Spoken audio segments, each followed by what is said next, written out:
Bonjour les amis. Bienvenue à apprendre xiangqi qui est appelé échec chinois. Je m'appelle Yutang Jiang. Dans cette série, je vais vous présenter comment jouer au xiangqi pour les joueurs débutants. Cette vidéo est sur les bases de xiangqi. Alors, nous allons commencer notre 20e leçon. Dans cette leçon, je vais vous montrer les buts stratégiques des ouvertures. Quels sont les buts stratégiques des ouvertures? Il y a 4 buts. Première, envoyer les pièces dès que possible, en particulier le tour. Deuxième, amener un tour au point important pour contrôler l'avance des pièces adverses.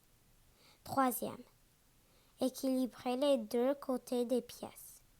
Quatrième, garder les pièces claires. Exemple, C2 latéral 5, l'ouverture plus commune, canon central. N2 avancée 3, protéger le pion central. N2 avancée 3, prêt à sortir le tour. P7 avancée 1, bloquer le pion et cavalier rouge. R1 latéral 2, envoyer le tour dès que possible. N8 avancée 9, prêt à sortir le tour. R2 avancée 4, amener un tour au bord de la rivière pour contrôler l'avance des pièces. R9 latéral 8, envoyer le tour dès que possible. N8 avancée 7, équilibre des deux côtés des pièces. R1 avancée 1, envoyer le tour dès que possible.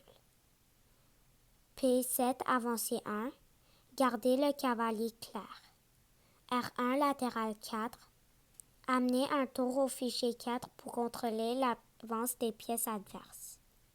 Alors, on va y commencer à se pratiquer. Pouvez-vous vous rappeler? Première pratique. R1 latéral 2. Envoyer le tour dès que possible. Deuxième.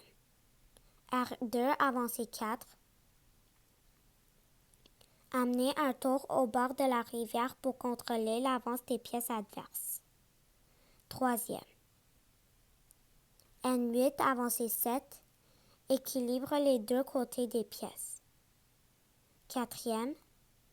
P7 avancée 1. Gardez le cavalier clair. Après avoir appris cette leçon, j'espère que vous comprenez mieux au but stratégique des ouvertures. Est-ce que tu l'as? Continue d'essayer et de pratiquer. Rendez-vous dans notre prochaine leçon, le mât à l'étouffer. Merci.